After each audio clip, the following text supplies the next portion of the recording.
എല്ലാവർക്കും നമസ്കാരം. പോഷൻ ട്രാക്കറിൽ ഒരു ഗുണഭോക്താവിനെ പുതുതായിട്ട് ചേർക്കുമ്പോൾ സബ്മിറ്റ് സക്സസ്ഫുള്ളി എന്ന് കാണിക്കുകയും എന്നാൽ ഈ ഒരു ഗുണഭോക്താവ് രജിസ്റ്ററിൽ വരാതിരിക്കുകയും ചെയ്യുന്ന ഒരു പ്രശ്നമുണ്ടെങ്കിൽ, അതായത് നമ്മളൊരു ഗർഭിണീനെ പോഷൻ ട്രാക്കറിൽ ചേർത്തു, സബ്മിറ്റ് സക്സസ്ഫുള്ളി എന്നൊക്കെ കൃത്യമായിട്ട് കാണിച്ചു, എന്നാൽ പോഷൻ ട്രാക്കറിലെ രജിസ്റ്റർ നോക്കുമ്പോൾ ഈ ഒരു ഗുണഭോക്താവ് രജിസ്റ്ററിലേക്ക് എത്തിയിട്ടില്ല. വീണ്ടും നമ്മൾ ഒരുപാട് തവണ ഇതേ രീതിയിൽ ചെയ്യുകയും സബ്മിറ്റ് സക്സസ്ഫുള്ളി എന്നൊക്കെ കാണിക്കുകയും ചെയ്യുന്നു, പക്ഷേ രജിസ്റ്ററിലേക്ക് വരുന്നില്ല. അപ്പോൾ ഈ ഒരു പ്രശ്നമുള്ളവർ, അതുപോലെ തന്നെ ഒരു ഗർഭിണിയുടെ ഡെലിവറി കഴിഞ്ഞു, നമ്മൾ ആ ഒരു ഡെലിവറി കൃത്യമായിട്ട് ചേർക്കുകയും ഗർഭിണിയെ പാലൂട്ടുന്നമ്മയിലേക്ക് മാറ്റുകയും ചെയ്തു.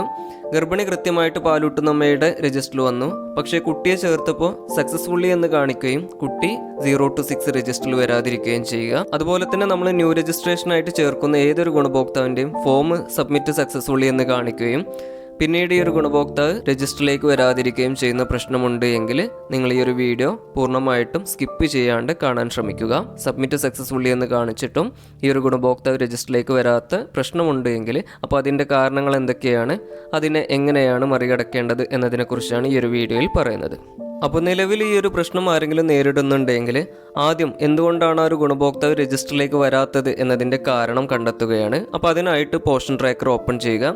പോഷൻ ട്രാക്കർ ഓപ്പൺ ചെയ്തതിന് ശേഷം ബെനഫിഷ്യറീസ് എന്ന ഒരു രജിസ്റ്റർ ഓപ്പൺ ചെയ്യുക. അപ്പോൾ നമുക്കിവിടെ ഏറ്റവും മുകളിലായിട്ട് ഒരു ക്ലൗഡിൻ്റെ ചിഹ്നം കാണും, അഥവാ ഒരു മേഘത്തിൻ്റെ ചിഹ്നം കാണും. സാധാരണ നമുക്കിവിടെ 0 എന്നായിരിക്കും കാണുക. ചില സമയങ്ങളിൽ നമുക്കിവിടെ നമ്പേഴ്സ് കാണാൻ സാധിക്കും, 1 എന്നോ 2 എന്നൊക്കെയുള്ള നമ്പറുകൾ കാണാൻ സാധിക്കും. ഇനി അഥവാ അങ്ങനെ ഇല്ല എങ്കിലും നമ്മൾ എന്ത് ചെയ്യുക, ഇതിലൊന്ന് ക്ലിക്ക് ചെയ്യുക. ക്ലിക്ക് ചെയ്ത് കഴിഞ്ഞാൽ ആ ഒരു ലിസ്റ്റ് ഓപ്പൺ ആയിട്ട് വരും. അപ്പോൾ നമ്മൾ ഓപ്പൺ ചെയ്ത ഉടനെ തന്നെ ചിലപ്പോൾ അവിടെ ഒന്നും കാണാൻ സാധിക്കില്ല. അപ്പോൾ കുറച്ച് നേരം വെയിറ്റ് ചെയ്ത് കഴിഞ്ഞാൽ നമുക്ക് ഈ രീതിയിൽ ഇതിൻ്റെ താഴെ ഒരു ലിസ്റ്റ് ലോഡായിട്ട് വരും. അപ്പോൾ അതിൽ നമ്മൾ ഇതുവരെ ചേർത്തിട്ടുള്ള ഗുണഭോക്താക്കളുടെ പേരിങ്ങനെ കാണാൻ സാധിക്കും. ബെനഫിഷ്യറി എന്ന് എഴുതിയിട്ട് അതിൻ്റെ നേരെ ഏത് ഗുണഭോക്താവിനെയാണോ ചേർത്തിട്ടുള്ളത് ആ ഒരു ഗുണഭോക്താവിൻ്റെ പേര് കാണാൻ സാധിക്കും. അതിൻ്റെ താഴെയായിട്ട് നമുക്ക് ഈ രീതിയിലൊരു നോട്ടും കാണാൻ സാധിക്കും. ബെനഫിഷ്യറി ആധാർ ഓൾറെഡി എക്സിസ്റ്റ് എന്നാണ് കാണിക്കുന്നത് എങ്കിൽ ഈ ഒരു ഗുണഭോക്താവിന് മറ്റേതെങ്കിലും സെൻറ്ററിൽ രജിസ്റ്റർ ചെയ്തിട്ടുണ്ട് എന്നാണ് അർത്ഥമാക്കുന്നത്. അതായത് മറ്റൊരു സെൻറ്ററിൽ രജിസ്റ്റർ ചെയ്ത ഗുണഭോക്താവിനെ പിന്നീട് നമുക്ക് ന്യൂ രജിസ്ട്രേഷനായിട്ട് ചേർക്കാൻ സാധിക്കില്ല. ആ ഒരു ഗുണഭോക്താവിനെ നമ്മൾ AWC മൈഗ്രേഷൻ ചെയ്യുകയാണ് വേണ്ടത്. അപ്പോൾ AWC മൈഗ്രേഷൻ ചെയ്യുന്നത് എങ്ങനെയാണെന്നതിൻ്റെ ഡീറ്റെയിൽ ആയിട്ടുള്ള വീഡിയോ ഇതോടൊപ്പം നൽകിയിട്ടുണ്ട്. അത് കാണുന്നതിനായിട്ട് നിങ്ങൾക്ക് ഈ മുകളിലുള്ള ഈ ഒരു ലിങ്കിൽ ക്ലിക്ക് ചെയ്താൽ മതി. അങ്ങനെ മറ്റൊരു സെൻറ്ററിൽ രജിസ്റ്റർ ചെയ്ത ഗുണഭോക്താവിനെ പിന്നീട് നമ്മൾ എത്ര തവണ ന്യൂ രജിസ്ട്രേഷനായിട്ട് ചേർക്കാൻ ശ്രമിച്ചു കഴിഞ്ഞാലും ബെനഫിഷ്യറി ആധാർ ഓൾറെഡി എക്സിസ്റ്റ് എന്നായിരിക്കും കാണിക്കുക. ഫോമൊക്കെ കൃത്യമായിട്ട് സബ്മിറ്റ് ആവും, പക്ഷേ ആ ഒരു ഗുണഭോക്താവ് രജിസ്റ്ററിലേക്ക് വരില്ല. പിന്നീട് നമ്മൾ ഈ ഒരു ക്ലൗഡിൻ്റെ ചിഹ്നത്തിൽ ക്ലിക്ക് ചെയ്ത് കഴിഞ്ഞാൽ ബെനഫിഷ്യറി ആധാർ ഓൾറെഡി എക്സിസ്റ്റ് എന്നായിരിക്കും കാണാൻ സാധിക്കുക. രണ്ടാമതായിട്ട് കാണുന്ന ഒരു നോട്ടാണ് enter Aadhaar details are invalid എന്ന്. അതായത് നമുക്ക് ആ ഒരു ബെനഫിഷ്യറി എന്നതിൻ്റെ നേരെ ഗുണഭോക്താവിൻ്റെ പേര് കാണാൻ സാധിക്കും. അതിൻ്റെ താഴ്ഭാഗത്തായിട്ട് ഈ രീതിയിൽ ഒരു നോട്ട് കാണാൻ സാധിക്കും, enter Aadhaar details are invalid എന്ന്. അഥവാ നിങ്ങൾ എൻ്റർ ചെയ്തിട്ടുള്ള ആധാർ വിവരങ്ങൾ തെറ്റാണ് എന്നാണ് സൂചിപ്പിക്കുന്നത്. അപ്പോൾ ഈ ഒരു പ്രശ്നം പരിഹരിക്കുന്നതിനായിട്ട് ഗുണഭോക്താക്കളെ പുതുതായിട്ട് ചേർക്കുന്ന സമയത്ത് തന്നെ അവരുടെ ആധാർ വിവരങ്ങൾ കൃത്യമായിട്ട് നൽകുകയാണ് ചെയ്യേണ്ടത്. അപ്പോൾ ആധാർ വിവരങ്ങൾ കൃത്യമായി നൽകിയതിനു ശേഷം ഫോം സബ്മിറ്റ് ചെയ്ത് കഴിഞ്ഞാൽ ആ ഒരു ഗുണഭോക്താവ് കൃത്യമായിട്ട് രജിസ്റ്ററിലേക്ക് വരും. പുതിയ ഗുണഭോക്താക്കളെ ചേർക്കുമ്പോൾ ആധാർ വെരിഫിക്കേഷനുമായിട്ട് ബന്ധപ്പെട്ട് എന്തൊക്കെ കാര്യങ്ങളാണ് ശ്രദ്ധിക്കേണ്ടത് എന്നതിനെക്കുറിച്ചാണ് വിശദമായിട്ട് പറയുന്നത്. അപ്പോൾ ഈ ഒരു വീഡിയോ നിങ്ങൾ പൂർണ്ണമായിട്ടും ഒട്ടും സ്കിപ്പ് ചെയ്യാണ്ട് കാണുവാൻ പ്രത്യേകം ശ്രദ്ധിക്കുക. ആധാറുള്ള ഗുണഭോക്താക്കളെ, അതായത് ഗർഭിണികളെ, പാലൂട്ടുന്ന അമ്മമാരെ, ആധാറുള്ള കുട്ടികളെ എന്നീ ഗുണഭോക്താക്കളെ രജിസ്റ്റർ ചെയ്യുമ്പോൾ ആധാർ വെരിഫിക്കേഷനുമായിട്ട് ബന്ധപ്പെട്ട് എന്തൊക്കെ കാര്യങ്ങളാണ് ശ്രദ്ധിക്കേണ്ടത് എന്നതിനെ കുറിച്ചാണ് ആദ്യം പറയുന്നത്. അതിനുശേഷം ആധാർ ഇല്ലാത്ത കുട്ടികളെ രജിസ്റ്റർ ചെയ്യുമ്പോൾ ആധാർ വെരിഫിക്കേഷനുമായിട്ട് ബന്ധപ്പെട്ട് എന്തൊക്കെ കാര്യങ്ങളാണ് ശ്രദ്ധിക്കേണ്ടത് എന്നതിനെക്കുറിച്ചും വിശദമായിട്ട് പറയുന്നുണ്ട്. ആധാർ വിവരങ്ങൾ എൻ്റർ ചെയ്യുമ്പോൾ ഏറ്റവും ലേറ്റസ്റ്റ് ആയിട്ടുള്ള ഏറ്റവും പുതിയ ആധാർ കാർഡ് പ്രകാരമുള്ള വിവരങ്ങളാണ് പോഷൻ ട്രാക്കറിൽ രേഖപ്പെടുത്തേണ്ടത്. അതായത് ഗുണഭോക്താക്കൾ അവരുടെ ആധാർ അപ്ഡേറ്റ് ചെയ്യുകയോ അതല്ലെങ്കിൽ ആധാർ പുതുക്കുകയോ മാറ്റം വരുത്തുകയോ ഒക്കെ ചെയ്തിട്ടുണ്ടാവും. അപ്പോൾ ഏറ്റവും പുതിയ ആധാർ കാർഡ് പ്രകാരമുള്ള വിവരങ്ങളാണ് പോഷൻ ട്രാക്കറിൽ രേഖപ്പെടുത്തേണ്ടത്. ആധാർ ഉള്ള ഒരു ഗുണഭോക്താവിനെ, അഥവാ ഗർഭിണികളെ, പാലൂട്ടുന്ന അമ്മമാരെ, അതുപോലെ തന്നെ ആധാറുള്ള കുട്ടികളെ, ഇവരെ ചേർക്കുമ്പോൾ നമ്മൾ ആധാർ വെരിഫിക്കേഷനുമായിട്ട് ബന്ധപ്പെട്ട് ഒരേ കാര്യങ്ങളാണ് ശ്രദ്ധിക്കേണ്ടത്. പ്രധാനമായിട്ടും 4 കാര്യങ്ങളാണ് ശ്രദ്ധിക്കേണ്ടത്. 1 പേര്, 2 ആധാർ നമ്പർ, 3 ജനനത്തീയതി, 4 ജെൻഡർ. അപ്പോൾ ഈ ഒരു 4 കാര്യങ്ങളും ആധാർ കാർഡിൽ എങ്ങനെയാണോ ഉള്ളത് അതുപോലെ തന്നെ വന്നു കഴിഞ്ഞാൽ ആധാർ വെരിഫൈ ആകും. ഇതിലേതെങ്കിലും ഒരെണ്ണം തെറ്റിയാൽ ആധാർ വെരിഫൈ ആകില്ല. അപ്പോൾ ഈ 4 കാര്യങ്ങളും ഉദാഹരണ സഹിതം കൃത്യമായിട്ട് മനസ്സിലാക്കുന്നതിനായിട്ട് ആധാർ കാർഡിൻ്റെ കുറച്ച് മോഡലുകൾ ഇവിടെ നൽകിയിട്ടുണ്ട്. ആധാർ കാർഡിൽ ഏറ്റവും മുകളിൽ കാണുന്ന ഗുണഭോക്താവിൻ്റെ പേരാണ്. അതിൻ്റെ തൊട്ടു താഴെയായിട്ട് ഗുണഭോക്താവിൻ്റെ ജനന തീയതി കാണാൻ സാധിക്കും. അതിൻ്റെ താഴെയായിട്ട് ഗുണഭോക്താവിൻ്റെ ജെൻഡർ കാണാൻ സാധിക്കും. അതിൻ്റെ തൊട്ടു താഴെയായിട്ട് ഗുണഭോക്താവിൻ്റെ ആധാർ നമ്പർ കാണാൻ സാധിക്കും. ഈ 4 കാര്യങ്ങളാണ് നമ്മൾ പോഷൻ ട്രാക്കറിൽ രേഖപ്പെടുത്തേണ്ടത്. ആധാർ നമ്പർ രേഖപ്പെടുത്തുമ്പോൾ കൂടുതൽ സംശയങ്ങളോ തെറ്റുകളൊന്നും വരാനിടയില്ല. ആ ഒരു 12 അക്ക നമ്പർ മുഴുവനായിട്ടും സ്പേസ് ഒന്നും ഇല്ലാണ്ട് തെറ്റ് കൂടാണ്ട് കൃത്യമായിട്ട് രേഖപ്പെടുത്തിയാൽ മതി. സാധാരണയായിട്ട് ആധാർ നമ്പർ രേഖപ്പെടുത്തുമ്പോൾ അക്കങ്ങൾ പരസ്പരം മാറിപ്പോവുകയോ തെറ്റിപ്പോവുകയോ ഒക്കെ ചെയ്യാറാണ് പതിവ്. അത് പരിഹരിക്കുന്നതിനായിട്ട് നിങ്ങൾ ആദ്യം ആധാർ നമ്പർ രേഖപ്പെടുത്തിയതിനു ശേഷം നിങ്ങൾ എൻ്റർ ചെയ്തിട്ടുള്ള അക്കങ്ങൾ കൃത്യമാണോ എന്ന് വീണ്ടും ഒന്ന് ചെക്ക് ചെയ്താൽ മതി. അതുപോലെ തന്നെ ജെൻഡർ വിവരങ്ങൾ അഥവാ മെയിലാണോ ഫീമെയിലാണോ എന്നീ വിവരങ്ങൾ രേഖപ്പെടുത്തുമ്പോഴും കൂടുതൽ തെറ്റുകൾ സംഭവിക്കാനിടയില്ല. ഗർഭിണികൾ, പാലൂട്ടുന്ന അമ്മമാർ ഇവരുടെ ജെൻഡർ ഓട്ടോമാറ്റിക്കായിട്ട് തന്നെ ഫീമെയിൽ എന്ന് പോഷൻ ട്രാക്കറിൽ വരും. കുട്ടികളെ രേഖപ്പെടുത്തുമ്പോഴാണ് നമ്മൾ ആ ഒരു മെയിൽ ഫീമെയിൽ എന്നത് തിരിച്ച് കൃത്യമായിട്ട് എൻറ്റർ ചെയ്യേണ്ടതായിട്ട് വരുന്നത്. അപ്പോൾ കുട്ടികളുടെ പ്രൊഫൈലിൽ നമ്മളത് രേഖപ്പെടുത്തുമ്പോൾ കൃത്യമായിട്ട് തെറ്റുകൂടാണ്ട് രേഖപ്പെടുത്താൻ പ്രത്യേകം ശ്രദ്ധിക്കണം. ആൺകുട്ടികൾക്ക് M എന്നും പെൺകുട്ടികൾക്ക് F എന്നും തന്നെ കൃത്യമായിട്ട് രേഖപ്പെടുത്തി നൽകുകയാണ് വേണ്ടത്. അതുപോലെ തന്നെ ജെൻഡറിൻ്റെ കാര്യത്തിൽ വളരെ അപൂർവമായിട്ട് ആധാർ കാർഡിൽ തെറ്റുകൾ സംഭവിച്ച് കാണാറുണ്ട്. അതായത് ഗർഭിണികൾ, പാലൂട്ടുന്ന അമ്മമാർ എന്നിവരുടെ ആധാറിൽ ഫീമെയിൽ എന്നതിന് പകരം മെയിൽ എന്നും അതുപോലെ തന്നെ ആൺകുട്ടികളുടെ ആധാറിൽ മെയിൽ എന്നതിന് പകരം ഫീമെയിൽ എന്നും കാണാറുണ്ട്. അപ്പോൾ ഇത്തരം സാഹചര്യത്തിൽ ഈ ഒരു കാര്യം നിങ്ങൾ ഗുണഭോക്താവിൻ്റെ ശ്രദ്ധയിൽപ്പെടുത്തുകയും ആധാർ കാർഡ് തെറ്റുതിരുത്തി അപ്ഡേറ്റ് ചെയ്യാൻ ആവശ്യപ്പെടുകയാണ് ചെയ്യേണ്ടത്. അതിനുശേഷം പുതിയ ആധാർ കാർഡ് പ്രകാരമുള്ള വിവരങ്ങൾ രേഖപ്പെടുത്തിയാൽ മതി. അടുത്തതായി ജനന തീയതി സംബന്ധിച്ച കാര്യങ്ങളാണ്. സാധാരണയായി ആധാർ കാർഡിൽ 2 രീതിയിലാണ് ജനനത്തീയതി കാണപ്പെടാറ്. ഒന്ന്, ഇതേ രീതിയിൽ ജനനത്തീയതി മുഴുവനായിട്ടും കാണാൻ സാധിക്കും. അപ്പോൾ ആ ഒരു ജനനത്തീയതി അതേപോലെ തന്നെ പോഷൻ ട്രാക്കറിൽ കൃത്യമായിട്ട് തെറ്റുകൂടാതെ രേഖപ്പെടുത്തിയാൽ മതി. രണ്ടാമതായി, ജനനത്തീയതി മുഴുവനായിട്ടും കാണാൻ സാധിക്കില്ല. ഈ ഒരു രീതിയിൽ ജനിച്ച വർഷം മാത്രമേ കാണാൻ സാധിക്കുകയുള്ളൂ. അപ്പോൾ അത്തരം സാഹചര്യത്തിൽ ഈ ആധാർ ഡൗൺലോഡ് ചെയ്ത് കഴിഞ്ഞാൽ ഈ ആധാറിൽ പൂർണ്ണമായിട്ടുള്ള ജനനത്തീയതി കാണാൻ സാധിക്കും. അത് പ്രകാരം ജനനത്തീയതി രേഖപ്പെടുത്താവുന്നതാണ്. ഈ ആധാർ ഗുണഭോക്താക്കൾക്ക് അവരുടെ ഫോണിൽ നിന്നോ അതല്ലെങ്കിൽ മറ്റു സംവിധാനങ്ങൾ ഉപയോഗിച്ചോ ഡൗൺലോഡ് ചെയ്യാവുന്നതാണ്. അടുത്തതായി ഏറ്റവും കൂടുതൽ ശ്രദ്ധിക്കേണ്ട ഒരു ഭാഗമാണ് പേര്. പേര് രേഖപ്പെടുത്തുമ്പോഴാണ് ഏറ്റവും കൂടുതൽ തെറ്റുകൾ സംഭവിക്കാറും അതുപോലെ തന്നെ സംശയങ്ങളും കൺഫ്യൂഷനുകളൊക്കെ ഉണ്ടാകാറ്. അപ്പോൾ അതുകൊണ്ട് തന്നെ പേരിൻ്റെ വിവിധ തരത്തിലുള്ള കുറച്ച് മോഡലുകൾ പരിചയപ്പെടാം. അപ്പോൾ ഈ ഒരു മോഡലിലെ പേരിൽ നൽകിയിട്ടുള്ള അക്ഷരങ്ങൾ ശ്രദ്ധിച്ചു കഴിഞ്ഞാൽ നിങ്ങൾക്കൊരു കാര്യം മനസ്സിലാകും. എല്ലാ അക്ഷരങ്ങളും വലിയ അക്ഷരത്തിലാണ് നൽകിയിട്ടുള്ളത്, അഥവാ ക്യാപിറ്റൽ ലെറ്ററിലാണ് ഉള്ളത്.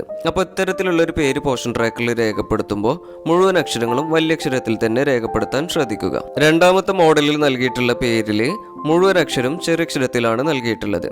അപ്പോൾ ഇത്തരത്തിലുള്ളൊരു പേര് നിങ്ങൾ പോഷൻ ട്രാക്കറിൽ രേഖപ്പെടുത്തേണ്ടത് മുഴുവൻ അക്ഷരങ്ങളും ചെറിയക്ഷരത്തിൽ തന്നെയായിട്ടാണ്.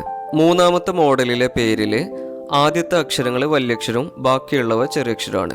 അപ്പോൾ ഇത്തരത്തിലുള്ള പേരുകൾ നിങ്ങൾ രേഖപ്പെടുത്തുമ്പോൾ ആദ്യത്തെ അക്ഷരം വലിയക്ഷരമായിട്ടും ബാക്കിയുള്ളവ ചെറിയക്ഷരമായിട്ടും തന്നെ രേഖപ്പെടുത്തുക. അടുത്തതായി ശ്രദ്ധിക്കേണ്ടത് പേരുകൾക്കിടയിലെ സ്പേസിനെയാണ്.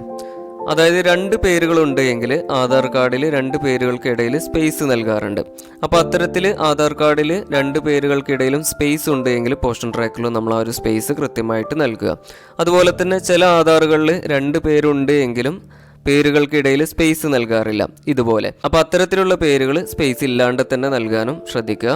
അതുപോലെ തന്നെ ഈ ഒരു മോഡലിൽ കാണിച്ച പോലെ 2 പേരുകൾ ഉണ്ടെങ്കിൽ പോലും സ്പേസ് ഉണ്ടാവില്ല. എന്നാൽ ആ ഒരു പേരിലെ ആദ്യത്തെ അക്ഷരങ്ങൾ വലിയക്ഷരത്തിലും ബാക്കിയുള്ളവ ചെറിയക്ഷരത്തിലായിട്ടും നൽകി കാണാറുണ്ട്. അപ്പോൾ അത് അതേ രീതിയിൽ തന്നെ സ്പേസ് ഒന്നും ഇല്ലാണ്ട് ആദ്യത്തെ അക്ഷരം വലിയക്ഷരം ബാക്കിയുള്ള അക്ഷരം ചെറിയക്ഷരമായിട്ട് തന്നെ നൽകാനും ശ്രദ്ധിക്കുക.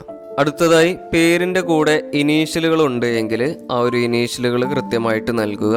അതുപോലെ തന്നെ പേരിൻ്റെയും ഇനീഷ്യലിൻ്റെയും ഇടയിലുള്ള ഒരു സ്പേസ് കൃത്യമായിട്ട് നൽകുക. അതുപോലെ തന്നെ ചില ആധാറുകളിൽ 2 ഇനീഷ്യൽ ഉണ്ട് എങ്കിൽ ആ ഒരു ഇനീഷ്യലുകൾക്കിടയിൽ സ്പേസ് ഇല്ലാണ്ട് കാണാറുണ്ട്. അപ്പോൾ സ്പേസ് ഇല്ല എന്നുണ്ടെങ്കിൽ സ്പേസ് ഇല്ലാണ്ട് തന്നെ നൽകുക. അതുപോലെ തന്നെ ഈ ഒരു മോഡലിൽ കാണിച്ച പോലെ ഇനീഷ്യലുകൾക്കിടയിൽ സ്പേസ് ഇട്ട് കാണാറുണ്ട്. അപ്പോൾ ആ ഒരു സ്പേസ് ഉണ്ട് എങ്കിൽ ആ ഒരു സ്പേസ് കൃത്യമായിട്ട് നൽകുക. അതുപോലെ തന്നെ ചില ആധാറുകളിൽ 2 ഇനീഷ്യലുകളിൽ ഒരു ഇനീഷ്യൽ വലിയക്ഷരത്തിലും ഒരു ഇനീഷ്യൽ ചെറിയക്ഷരത്തിലൊക്കെ കാണാറുണ്ട്. അപ്പോൾ അത് അതേപോലെ തന്നെ രേഖപ്പെടുത്താൻ ശ്രദ്ധിക്കുക. അതുപോലെ തന്നെ ചില ആധാറുകളിൽ പേരുകൾക്കും ഇനീഷ്യലുകൾക്കും ഒക്കെ ഇടയിലായിട്ട് വളരെ അപൂർവമായി ഒന്നിൽ കൂടുതൽ സ്പേസുകൾ കാണാറുണ്ട്. അപ്പോൾ ഈ രീതിയിൽ ഒന്നിൽ കൂടുതൽ സ്പേസുകൾ ഉണ്ട് എങ്കിൽ ഒന്നിൽ കൂടുതൽ സ്പേസുകൾ നൽകുക. ഇനി അഥവാ ഒരു സ്പേസ് മാത്രമേ ഉള്ളൂ എങ്കിൽ ഒരു സ്പേസ് മാത്രമേ നൽകാവൂ, ഒന്നിൽ കൂടുതൽ നൽകരുത്. അതുപോലെ തന്നെ പേരിന്റെയും ഇനീഷ്യലിന്റെയും ഇടയിൽ കുത്തുകൾ കാണാറുണ്ട്. അപ്പോൾ ഇങ്ങനെ കുത്തുകൾ കാണുന്നുണ്ട് എങ്കിൽ നിങ്ങൾ പോർഷൻ ട്രാക്കറിൽ രേഖപ്പെടുത്തുമ്പോൾ കുത്തുകൾ നൽകേണ്ട, അതിന് പകരം സ്പേസ് നൽകിയാൽ മതി. അതുപോലെ തന്നെ ചില ആധാറുകളിൽ വളരെ അപൂർവമായിട്ട് പേരുകൾ 2 ലൈനുകളിലായിട്ട് കാണാറുണ്ട് ഇതേ രീതിയിൽ. അപ്പോൾ നിങ്ങൾ മുകളിലുള്ള ഒരു പേര് മാത്രം പോർഷൻ ട്രാക്കറിൽ നൽകിയാൽ പോരാ, താഴെയുള്ള ആ ഒരു പേരും നൽകണം. ആദ്യം നിങ്ങൾ മുകളിലുള്ള ഒരു പേര് എൻ്റർ ചെയ്യുക, അതിനുശേഷം ഒരു സ്പേസ് ഇട്ടതിന് ശേഷം താഴെയുള്ള ഒരു പേരും കൂടെ നൽകുക. അതുപോലെ തന്നെ ചില ആധാറുകളിൽ വളരെ അപൂർവമായിട്ട് പേരിൻ്റെ ആദ്യത്തിലായിട്ട് മിസ്റ്റർ, മിസ്സിസ്, മിസ് എന്നൊക്കെ കാണാറുണ്ട്. അത് മിക്കവാറും മറ്റു സംസ്ഥാനങ്ങളിൽ നിന്നുള്ള ഗുണഭോക്താക്കളുടെ ആധാറുകളിലാണ് ഇങ്ങനെ കാണപ്പെട്ടിട്ടുള്ളത്. അപ്പോൾ ആ രീതിയിൽ കാണുമ്പോൾ നിങ്ങൾ പേര് മാത്രം രേഖപ്പെടുത്തിയാൽ പോരാ, പേരിൻ്റെ മുമ്പേ ഉള്ള ആ ഒരു മിസ്റ്റർ, മിസ്സിസ് തുടങ്ങിയിട്ടുള്ള കാര്യങ്ങൾ കൂടെ രേഖപ്പെടുത്താൻ ശ്രദ്ധിക്കണം. പേര് രേഖപ്പെടുത്തുമ്പോഴാണ് ഏറ്റവും കൂടുതൽ തെറ്റ് സംഭവിക്കാൻ ഇടയുള്ളത്. അതുകൊണ്ടാണ് പേരിൻ്റെ ഇത്രയും മോഡലുകൾ ഇവിടെ പരിചയപ്പെടുത്തിയത്. അപ്പോൾ പേര് എൻട്രി ചെയ്യുമ്പോൾ ആധാർ കാർഡിൽ എങ്ങനെയാണോ ഉള്ളത് അതുപോലെ തന്നെ എൻട്രി ചെയ്യാൻ പ്രത്യേകം ശ്രദ്ധിക്കുക. രണ്ടാമതായിട്ട് ശ്രദ്ധിക്കേണ്ടത് ആധാർ നമ്പറാണ്. ആധാർ നമ്പർ ആധാർ കാർഡിൽ ഉള്ളതുപോലെ തന്നെ കൃത്യമായിട്ടും പൂർണ്ണമായിട്ടും രേഖപ്പെടുത്തുക. മൂന്നാമതായിട്ട് ശ്രദ്ധിക്കേണ്ടത് ഡേറ്റ് ഓഫ് ബർത്ത് അഥവാ ജനനത്തീയതിയാണ്. ആധാർ കാർഡിൽ ഏത് ജനനത്തീയതിയാണോ ഉള്ളത് അതേ സെയിം ജനനത്തീയതി തന്നെ കൃത്യമായിട്ട് ഇവിടെ രേഖപ്പെടുത്തി കൊടുക്കുക. അടുത്തതായിട്ട് വരുന്നത് ജെൻഡർ ആണ്, അഥവാ സ്ത്രീയാണോ പുരുഷനാണോ എന്നുള്ളത്. ഗർഭിണികൾ, പാലൂട്ടുന്ന അമ്മമാർ ഇവരെ എൻറ്റർ ചെയ്യുമ്പോൾ ഓട്ടോമാറ്റിക്കായിട്ട് ഫീമെയിൽ എന്നുള്ള ജെൻഡറിലാണ് വരിക. പക്ഷേ കുട്ടികളെ രേഖപ്പെടുത്തുമ്പോൾ ആൺകുട്ടികൾക്ക് മെയിൽ എന്നും പെൺകുട്ടികൾക്ക് ഫീമെയിൽ എന്നും കൃത്യമായിട്ട് രേഖപ്പെടുത്തി കൊടുക്കണം. അപ്പോൾ ഈ ഒരു 4 കാര്യങ്ങളാണ് പുതിയ ഗുണഭോക്താക്കളെ രേഖപ്പെടുത്തുമ്പോൾ ആധാർ വെരിഫിക്കേഷനുമായിട്ട് ബന്ധപ്പെട്ട് ശ്രദ്ധിക്കേണ്ട കാര്യങ്ങൾ. മറ്റു വിവരങ്ങൾ നിങ്ങൾ സാധാരണ രേഖപ്പെടുത്തുന്ന അതേ രീതിയിൽ തന്നെ രേഖപ്പെടുത്തിയാൽ മതി. അതിനുശേഷം ഏറ്റവും താഴെയുള്ള സബ്മിറ്റ് എന്ന ഒരു ബട്ടണിൽ ക്ലിക്ക് ചെയ്യുക. അപ്പോൾ നമുക്ക് സാധാരണ കാണിക്കുന്ന പോലെ തന്നെ ഫോം സബ്മിറ്റ് സക്സസ്ഫുള്ളി എന്ന് കാണിക്കും. അതിനുശേഷം നിങ്ങൾ ചെയ്യേണ്ടത് ഏറ്റവും മുകളിൽ കാണുന്ന ഈ ഒരു റിഫ്രഷ് ബട്ടണിൽ ക്ലിക്ക് ചെയ്യുകയാണ് വേണ്ടത്. അപ്പോൾ ഈ രീതിയിൽ ചെയ്തു കഴിഞ്ഞാൽ നിങ്ങൾ എൻറ്റർ ചെയ്യുന്ന വിവരങ്ങൾ ആധാർ കാർഡ് പ്രകാരം കൃത്യമാണ് എങ്കിൽ ആ ഒരു ഗുണഭോക്താവ് നിങ്ങളുടെ ഏത് രജിസ്റ്ററിലേക്കാണോ ആ ഒരു രജിസ്റ്ററിലേക്ക് വരികയും അതുപോലെ തന്നെ ഓട്ടോമാറ്റിക്കായിട്ട് തന്നെ ആ ഗുണഭോക്താവിൻ്റെ ആധാർ വെരിഫിക്കേഷൻ പൂർത്തിയാവുകയും ചെയ്യും. പിന്നീട് ആ ഒരു ഗുണഭോക്താവിൻ്റെ ആധാർ വെരിഫൈ ചെയ്യേണ്ടതായിട്ട് വരികയുമില്ല. അടുത്തത് ആധാർ ഇല്ലാത്തൊരു കുട്ടിയെ ന്യൂ രജിസ്ട്രേഷനായിട്ട് ചേർക്കുമ്പോൾ ആധാർ വെരിഫിക്കേഷനുമായിട്ട് ബന്ധപ്പെട്ട് എന്തൊക്കെ കാര്യങ്ങളാണ് ശ്രദ്ധിക്കേണ്ടത് എന്നതിനെ കുറിച്ചാണ് പറയുന്നത്. ആധാർ ഇല്ലാത്തൊരു കുട്ടിയെ രേഖപ്പെടുത്തുമ്പോൾ ആധാർ വെരിഫിക്കേഷനുമായിട്ട് ബന്ധപ്പെട്ട് പ്രധാനമായിട്ട് നമ്മൾ ശ്രദ്ധിക്കേണ്ടത് ആരുടെ ആധാറാണോ കുട്ടിയുടെ പ്രൊഫൈലിൽ നൽകുന്നത് അവരുടെ ആധാർ വിവരങ്ങൾ കൃത്യമായിട്ട് നൽകാനും പ്രത്യേകം ശ്രദ്ധിക്കുക. ഉദാഹരണത്തിന് അമ്മയുടെ ആധാറാണ് നൽകുന്നത് എങ്കിൽ അമ്മയുടെ പേര്, അമ്മയുടെ ആധാർ നമ്പർ, അമ്മയുടെ ജനന തീയതി ഇവ കൃത്യമായിട്ടും പോർഷൻ ട്രാക്കറിൽ രേഖപ്പെടുത്താൻ ശ്രദ്ധിക്കുക. അച്ഛൻ്റെ ആണെന്നുണ്ടെങ്കിൽ അച്ഛൻ്റെ പേര്, അച്ഛൻ്റെ ആധാർ നമ്പർ, അച്ഛൻ്റെ ജനന തീയതി, അച്ഛൻ്റെ ജെൻഡർ, ഈ കാര്യങ്ങൾ ആധാർ കാർഡിൽ ഉള്ളതുപോലെ തന്നെ പോർഷൻ ട്രാക്കറിൽ രേഖപ്പെടുത്താൻ പ്രത്യേകം ശ്രദ്ധിക്കുക. ആധാർ ഇല്ലാത്ത കുട്ടികളെ നമ്മൾ രേഖപ്പെടുത്തുമ്പോൾ ഏറ്റവും മുകളിൽ നമുക്ക് നെയിം ഓഫ് ചൈൽഡ് എന്ന ഭാഗം കാണും. അതായത് കുട്ടിയുടെ പേര് രേഖപ്പെടുത്താനുള്ള ഭാഗമാണ്. അപ്പോൾ അവിടെ കുട്ടിക്ക് പേരിട്ടിട്ടുണ്ടെങ്കിൽ ആ ഒരു പേര് കൃത്യമായിട്ട് രേഖപ്പെടുത്തുക. ഇനി അഥവാ ഇല്ല എന്നുണ്ടെങ്കിൽ നിങ്ങൾ സാധാരണ രേഖപ്പെടുത്തുന്ന പോലെ തന്നെ ബേബി ഓഫ് എന്ന് വെച്ചിട്ട് രേഖപ്പെടുത്തുക. അതിനുശേഷം താഴെയായിട്ട് ആധാർ നമ്പർ ഓഫ് ചൈൽഡ് എന്നൊരു ഭാഗം കാണും. കുട്ടിക്ക് ആധാർ ഇല്ല എങ്കിൽ നമ്മളിവിടെ ഒന്നും രേഖപ്പെടുത്തേണ്ട, ജസ്റ്റ് ബ്ലാങ്ക് ആക്കിയിട്ടാൽ മതി. അതിനുശേഷം താഴെയായിട്ട് child does not have Aadhaar എന്ന് കാണും. ഇവിടെ ഓട്ടോമാറ്റിക്കായിട്ട് നോ എന്നാണ് വന്നിട്ടുണ്ടാവുക. മലയാളത്തിലാണെന്നുണ്ടെങ്കിൽ കുട്ടിക്ക് ആധാർ ഇല്ല എന്നായിരിക്കും കാണാൻ സാധിക്കുക. അതിൽ ഇവിടെ ഓട്ടോമാറ്റിക്കായിട്ട് ഇല്ല എന്നായിരിക്കും കാണാൻ സാധിക്കുക. അപ്പോൾ കുട്ടിക്ക് ആധാർ ഇല്ല എങ്കിൽ നമ്മളിവിടെ യെസ് എന്നാണ് കൊടുക്കേണ്ടത്. അവിടെ നോ എന്ന് കൊടുക്കരുത്. നോ എന്ന് അവിടെ ഓട്ടോമാറ്റിക്കായിട്ട് വരുന്നതാണ്. യെസ് തന്നെ കൊടുക്കണം. മലയാളത്തിലാണെങ്കിൽ അതെ എന്ന് തന്നെ കൊടുക്കുക. അപ്പോൾ അങ്ങനെ നമ്മളവിടെ യെസ് എന്ന് കൊടുത്തു കഴിഞ്ഞാൽ ആധാർ നമ്പർ ഓഫ് ചൈൽഡ് എന്ന ഒരു ഭാഗം ആഷ് കളറിലായിട്ട് കാണും. പിന്നീട് നമുക്ക് അവിടെ ഒന്നും രേഖപ്പെടുത്താൻ സാധിക്കില്ല. അതിനുശേഷം തൊട്ടു താഴെയായിട്ട് ആധാർ നമ്പർ ഓഫ് മദർ എന്നൊരു ഭാഗം കാണും. മുമ്പ് നോക്കുമ്പോൾ ഈ ഒരു ഭാഗം വരില്ല. നമ്മളിവിടെ യെസ് എന്ന് കൊടുത്താൽ മാത്രമേ ഉള്ളൂ ഈ ആധാർ നമ്പർ ഓഫ് മദർ എന്നൊരു ഭാഗം കാണുക. അപ്പോൾ ഇവിടെയാണ് അമ്മയുടെ ആധാർ നമ്പർ എൻട്രി ചെയ്യേണ്ടത്. അമ്മയുടെ ആധാർ കാർഡിലുള്ള ഒരു നമ്പർ കൃത്യമായിട്ടും പൂർണ്ണമായിട്ടും തെറ്റുകൂടാണ്ട് ഇവിടെ രേഖപ്പെടുത്താൻ പ്രത്യേകം ശ്രദ്ധിക്കുക. അതിനുശേഷം നമുക്കിവിടെ തൊട്ടു താഴെ തന്നെ ആയിട്ട് ഡേറ്റ് ഓഫ് ബർത്ത് മദർ എന്ന് കാണാം. ഇവിടെയാണ് അമ്മയുടെ ഡേറ്റ് ഓഫ് ബർത്ത് രേഖപ്പെടുത്തേണ്ടത്.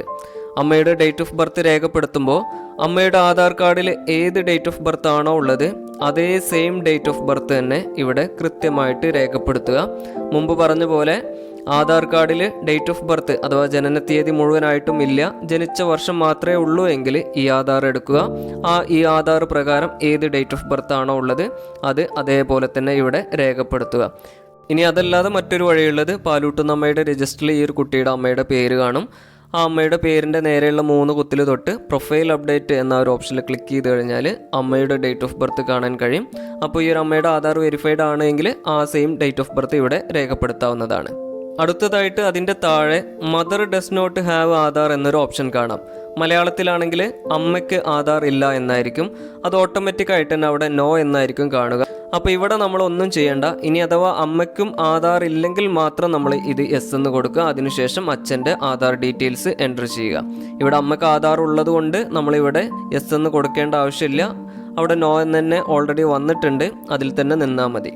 അതിനുശേഷം ഡേറ്റ് ഓഫ് ബർത്ത് ചൈൽഡ് എന്ന് കാണാം. അതിൽ കൃത്യമായിട്ട് കുട്ടിയുടെ ഡേറ്റ് ഓഫ് ബർത്ത് തെറ്റുകൂടാണ്ട് രേഖപ്പെടുത്തുക. ഒരു കാര്യം പ്രത്യേകം ശ്രദ്ധിക്കേണ്ടത്, കുട്ടിയുടെ ഡേറ്റ് ഓഫ് ബർത്ത് തെറ്റിക്കഴിഞ്ഞാൽ സബ്മിറ്റ് ചെയ്ത് കഴിഞ്ഞാൽ പിന്നീട് നമുക്കത് എഡിറ്റ് ചെയ്യാൻ സാധിക്കില്ല. അതുകൊണ്ട് ഡേറ്റ് ഓഫ് ബർത്ത് രേഖപ്പെടുത്തുമ്പോൾ തെറ്റുകൂടാതെ തന്നെ രേഖപ്പെടുത്താൻ പ്രത്യേകം ശ്രദ്ധിക്കുക. അതിനുശേഷം ജെൻഡർ ഓഫ് ചൈൽഡ് അത് കൃത്യമായിട്ട് രേഖപ്പെടുത്തുക. ആൺകുട്ടിയാണെങ്കിൽ എം എന്നതിലും പെൺകുട്ടിയാണെങ്കിൽ എഫ് എന്നതിലും കൃത്യമായിട്ട് രേഖപ്പെടുത്തുക. അതിനുശേഷം name of father or guardian എന്നുള്ളിടത്ത് കൃത്യമായിട്ട് പേര് രേഖപ്പെടുത്തുക. അതിൻ്റെ താഴെയായിട്ട് നെയിം ഓഫ് മദർ എന്നൊരു ഭാഗം കാണാം. അമ്മയുടെ പേര് രേഖപ്പെടുത്തുന്നതിനുള്ള ഭാഗമാണ്. അപ്പോൾ ഇവിടെ അമ്മയുടെ പേര് രേഖപ്പെടുത്തുമ്പോൾ പ്രത്യേകം ശ്രദ്ധിക്കണം. മുമ്പ് പറഞ്ഞ പോലെ തന്നെ അമ്മയുടെ പേര് ആധാർ കാർഡിൽ എങ്ങനെയാണോ ഉള്ളത് അതുപോലെ തന്നെ കൃത്യമായിട്ട് രേഖപ്പെടുത്താൻ പ്രത്യേകം ശ്രദ്ധിക്കുക. ബാക്കിയുള്ള കാര്യങ്ങൾ മൊബൈൽ നമ്പർ, കാറ്റഗറി അതൊക്കെ നിങ്ങൾ മുമ്പ് രേഖപ്പെടുത്തിയിരുന്ന അതേ രീതിയിൽ തന്നെ രേഖപ്പെടുത്തിയാൽ മതി. അപ്പോൾ ഓരോ വിവരങ്ങളും കൃത്യമായി രേഖപ്പെടുത്തിയതിനു ശേഷം ഫോം സബ്മിറ്റ് ചെയ്യുക. ഫോം സബ്മിറ്റ് ചെയ്തതിനു ശേഷം മുമ്പ് പറഞ്ഞ പോലെ തന്നെ മുകളിലുള്ള റിഫ്രഷ് ബട്ടണിൽ ക്ലിക്ക് ചെയ്യുക. അതിനുശേഷം ഏത് രജിസ്റ്റർ ആണോ ആ രജിസ്റ്റർ ഓപ്പൺ ചെയ്ത് നോക്കിക്കഴിഞ്ഞാൽ നിങ്ങൾ എൻ്റർ ചെയ്തിട്ടുള്ള വിവരങ്ങൾ ആധാർ കാർഡ് പ്രകാരം കൃത്യമാണ് എങ്കിൽ ആ ഒരു കുട്ടിയുടെ പേര് നിങ്ങൾക്ക് ആ രജിസ്റ്ററിൽ കാണാൻ സാധിക്കും. ആധാർ ഓട്ടോമാറ്റിക്കായിട്ട് തന്നെ വെരിഫൈ ആകുന്നതും കാണാം. അപ്പോൾ പുതിയ ഗുണഭോക്താക്കളെ ചേർക്കുമ്പോൾ ആധാർ വെരിഫിക്കേഷനുമായിട്ട് ബന്ധപ്പെട്ട് നിങ്ങൾ ഇത്രയും കാര്യങ്ങൾ പ്രത്യേകം ശ്രദ്ധിക്കുക. അപ്പോൾ ഇത്രയും കാര്യങ്ങളാണ് ഈ ഒരു വീഡിയോയിലൂടെ നിങ്ങളിലേക്ക് പങ്കുവെക്കാനുള്ളത്. എല്ലാവർക്കും നന്ദി, നമസ്കാരം.